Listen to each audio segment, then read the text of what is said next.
Ebullient greetings. I'm your host, Jacquie Bird of Jacquie Bird Spiritual Wellness, your guide to stress and anxiety relief, mindfulness, awareness, self-care, self-love, and personal growth. Welcome and thank you for joining me as we roll with peace in mind. Hello, beautiful people. Thank you for listening. And on that tip, oh my gosh, I was so excited to see my stats and to see how this podcast is growing around the world. Thank you so much for downloading this podcast. Please spread the word. And listen, if there's something in what I say that resonates with you, that helps make your life a little bit easier or gives you some stuff that, I haven't thought of that before.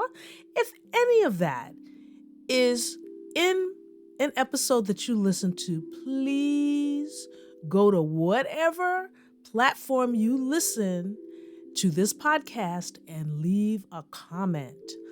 Follow, share. That's how this thing grows. And I would say in this time that we are feeling very powerless, now is the time to tap into the power that we do have. And that power is powerful. It's change of self, mindset, habits, creating more joy and peace in your life. That's a game changer because it's contagious. Just like all the other stuff going on is contagious, more happy people, more content people, more peaceful people help push that energy and mindset into the world. So please support this podcast. Now, speaking of support, yes, I've got some stuff coming up. I've got my Kaleidoscope, a stress relieving odyssey, in-person workshop. That's if you're in the Jersey City area, New York City area, and you are free on October 18th at 2 o'clock. Please register for this event. It's going to be all that. Mellow, mellow, mellow. And the link to finding out more about this and why I'm so excited is in the description. Please come on and register. Now, for those of you that are like, well, Bird, I'm on the other side of the world. I ain't going to be in your area. What I'm supposed to do? I've got 2 virtual sessions coming up. Only 30 minutes of your time. One is on October 25th at 10:30 a.m. Eastern Time. And it's only 30 minutes, so it ends at 11 a.m. And for those of you on the other side of the world that are like, I ain't taking that. Those of you on the other side of the world, I've got one on Wednesday, October 29th, 7:30 p.m. Eastern Time, which for those of you on the other side of the world may be, what time? 7:30 in the morning for you? 8:30? 12:30?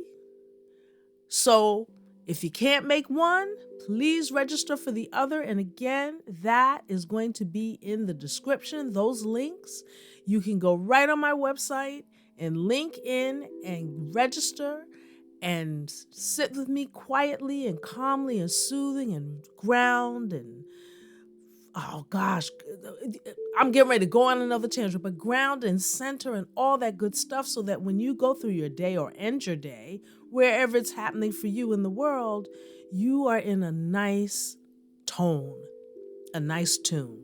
Anyway, please support my workshops coming up. Please support my online sessions. And if you can't make anything, you can go to my website and book your own private session. I do online sessions. I do in-person sessions. So I hope to connect with you at some point. And if that doesn't work for you, you can order a custom guided meditation for yourself with your name, me saying your name and giving you whatever it is that you are missing or you need that's very specific to you within that audio. So that's another way that you can connect and hear the soothing calming of my voice and get some direction, especially for folks that have a really hard time meditating. It's tough. And when you have guided meditation, you don't have to think about being silent. You're being guided to quiet your mind, relax your body, and tune into self, which, as I mentioned earlier, with what's going on now in our lives, in our world, being able to connect and ground and center and find calm is the most deep place of where your power lies. So, speaking of power, today's riff is our shrinking attention span. A mindfulness practice can help to increase it. It was brought to my attention that the average attention span is 8.25 seconds. Say what? 8.25 seconds. Wow.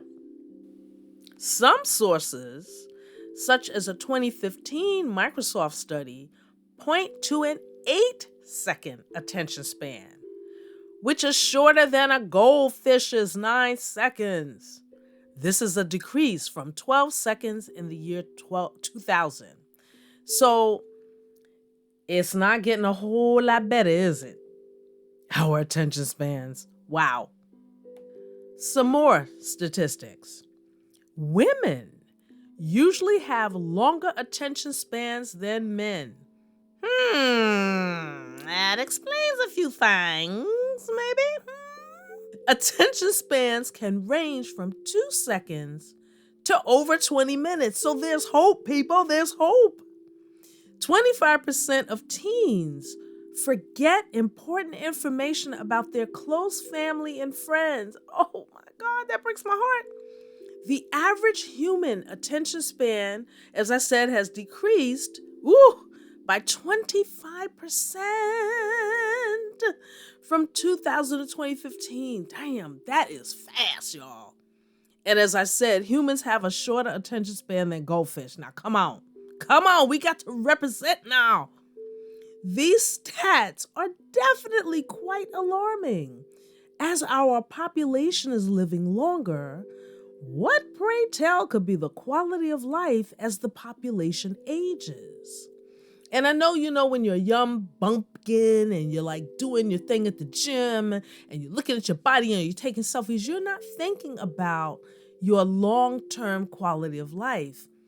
But it's better to start thinking now than as you get older. Because then there's like stuff you gotta kind of undo. Even though I don't think it's ever too late, but then that's my opinion. But no, seriously, the time is now, wherever you are in your life cycle, is to become more mindful about your quality of life, and to improve it. As the attention span continues to diminish, our levels of stress, anxiety, and discomfort rise, sometimes exponentially. We can't focus or concentrate and lose interest in things rapidly, always in a hurry to get to the next thing, satisfied by nothing. In my other profession as a choreographer and master teacher, I have worked with children for decades and have witnessed the rise of ADHD and other behavioral issues. And the pandemic made it a lot worse. Now, I'm not an expert in terms of data and all that. I can't spout all that to you unless I look it up. But I can tell you from my experience, this is something that I have noticed in terms of young people and the attention spans and ADHD and all of that. Oh my gosh.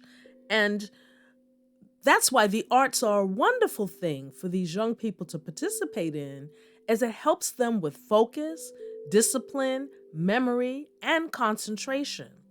And it truly does help to mitigate the short attention span over time if they stick with it. And I'll just give you an example. Young man in this organization, the children start as young as 8. And so he was between 8 and 10 when he first came to us. And poor baby, he could not focus on anything. I was always constantly on him because I would have like some choreography going in one direction, and my man would be standing over on the side, looking up into the ceiling. Okay. So, needless to say, that boy, I was always sitting him down and then he was disruptive on top of it. So he was always talking to somebody, hitting somebody, whatever, and it was impossible. He was definitely one of the to the end in terms of extremes. He was at the extremes of being able to do anything with him.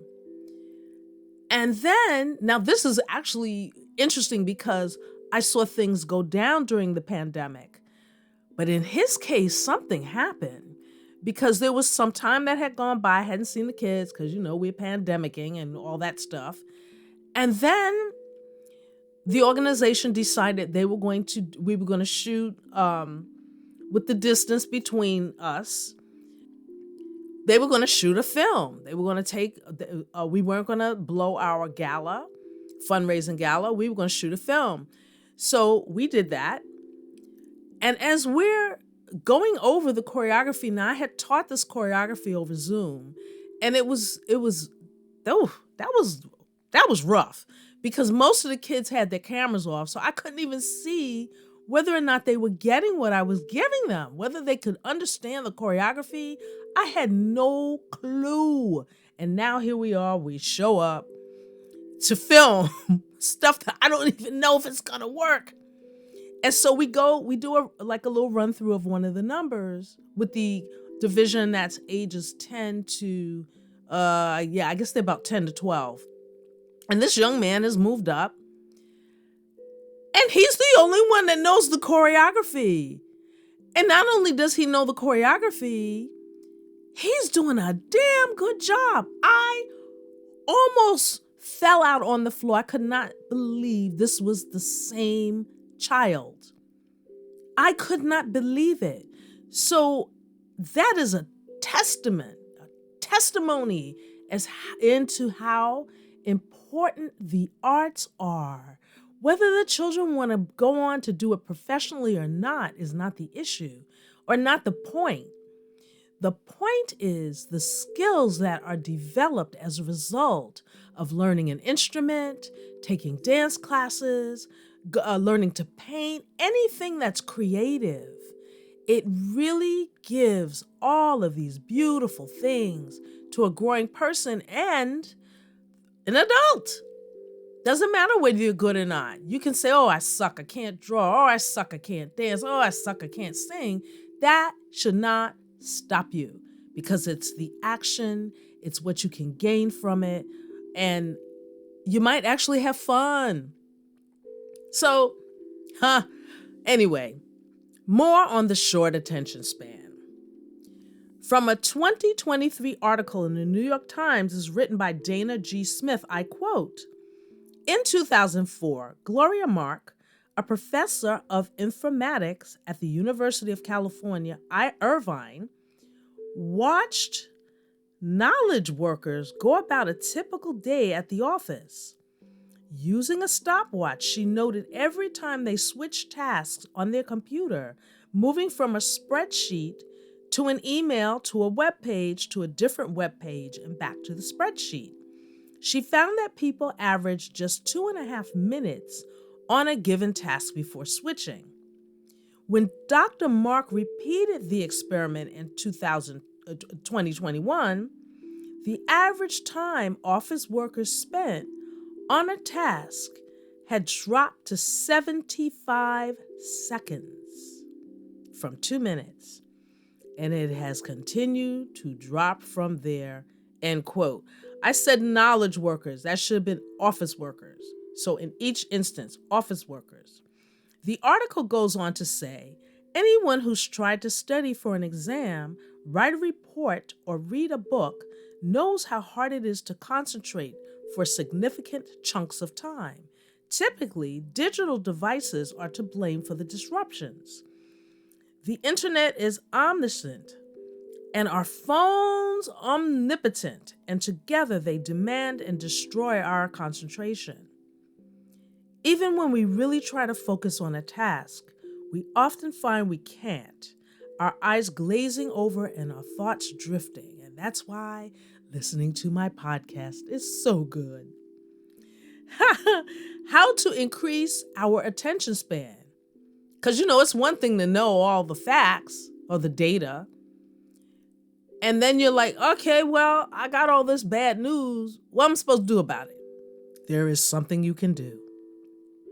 Back in the day, we used to have to learn how to do stuff. And while I hated to, I am so grateful to my dad that he sat on me and made me. I always had some type of craft in my hand, whether it was a crochet project, jewelry making, sewing, and or reading. My dad was huge on keeping the mind capacity and focus growing. And that's some old school stuff because, my grandma banged that in his head and he banged it into mine. But being able to sit and do a task, just that one task, because we're so big on multitasking now, but really being able to focus on one thing, be it what's in your hand that you're working on, or even a person that's talking. That's a skill that you can grow. And while many of my peers did not do crafts, there were games we played where you wanted to win. You had to have some skill. And how did you build skill? By working at something, keeping a focus, and with discipline. We played games like jacks, handball, jump rope, and had yo-yos and tops and kites. And if you didn't want to suck, you practiced. If you wanted to play a game of jacks, which I loved, you had to sit and practice by yourself so that when you practiced with somebody else, or actually when you played against someone, you didn't suck. And then if you did suck, a lot of us would just go home and practice. All right, so learn how to do something you've never tried. And yes, you will suck at it badly, or you might have beginner's luck and then suck the next time. But one of the most rewarding things is to improve upon something you used to suck at. It's like receiving a hug or a pat on the back for doing something well and achieving aptitude. Another excellent way to catch that disappearing attention span before it goes zip is to begin a meditation and mindfulness practice. Mindfulness and meditation, the superfoods for attention span. And I know you're like Bird. I can't sit still for 8.25 seconds. And you're telling me the solution is to friggin' meditate and practice mindfulness? Yep. That's exactly what I'm telling you. And remember that part when I said you will suck? You will. But that's if you're taking score. Learning to meditate is not a race. It's not a competition.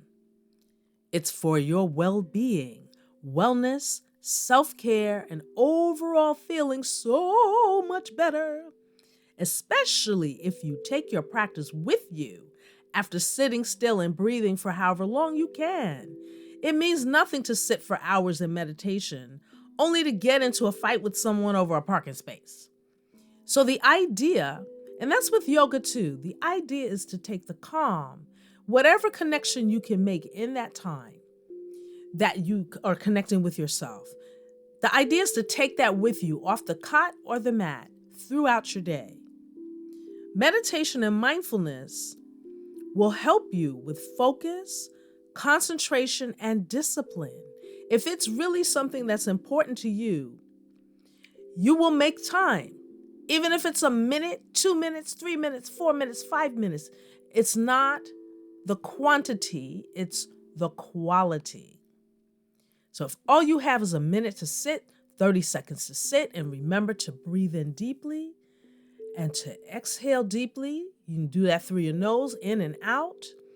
If that's all you have time for, and you can empty your mind for that 1 minute, 30 seconds, and just focus on hearing the sound of your breath and envisioning it moving into your body and moving out of your body.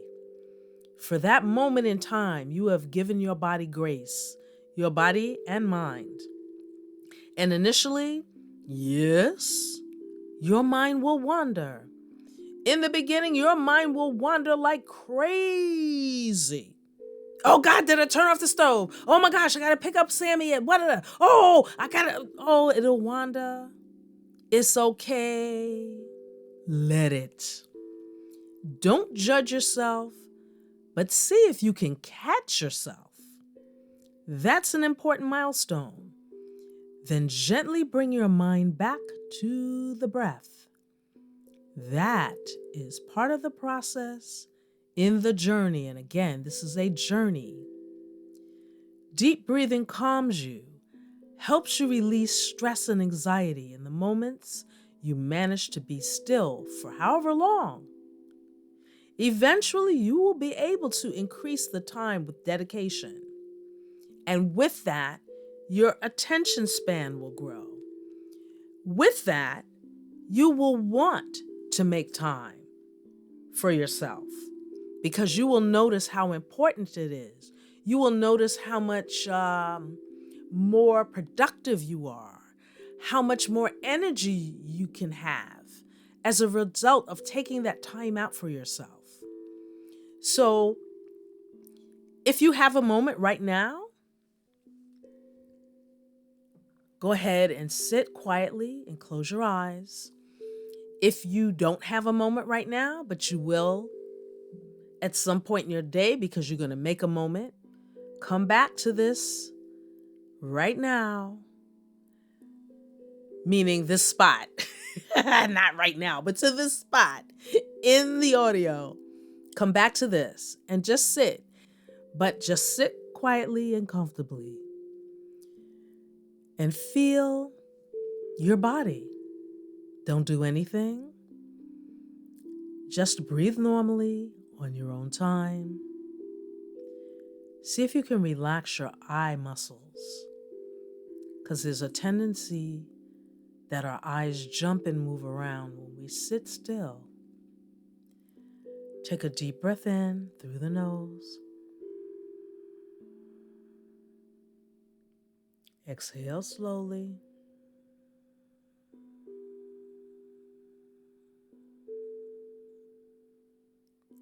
Take another deep breath through the nose.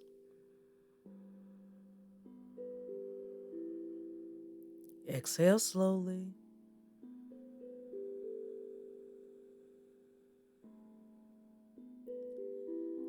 And notice that the exhale is longer and slower than the in-breath.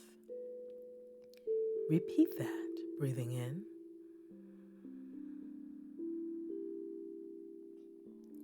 And out through the nose.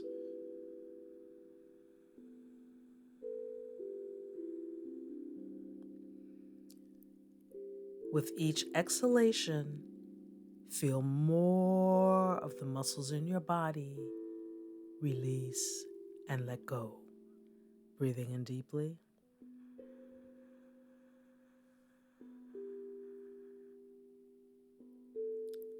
Breathing out slowly.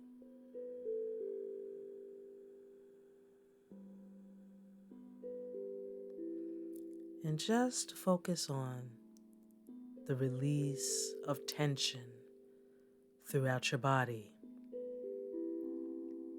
If you tend to have a backache, stomach ache, headache, feet, whatever area of your body is always screaming at you, send your attention and focus to that part of your body. And if you have more than one part of your body that is screaming at you, choose the part that is loudest. And if all those parts are yelling at the same time, at the same volume, choose just one. And focus your attention on that part of your body. And use imagery to help calm that body, that part of your body. Maybe it is just a snowflake that's gently falling from the sky to the ground. And as you follow that snowflake, as it lowers slowly to the ground, as it is making its journey to join the ground or its fellow snowflakes that have fashioned onto the surface, imagine that body part that's yelling at you is starting to relax. And as you're doing this, you're focusing on your breathing, the gentle and slow in-breath, the gentle and slower out-breath, both through the nose. Continue this visualization using the imagery that makes sense to you. It could be a snowflake, it could be a sunset, something that brings you calm, something that is soothing. It could be your cat purring, but use something that matters to you and connect it to the calming of a body part. If there is no body part that hurts, use the imagery to help relax you, to help soothe you, to help you focus on centering. I will leave you with some music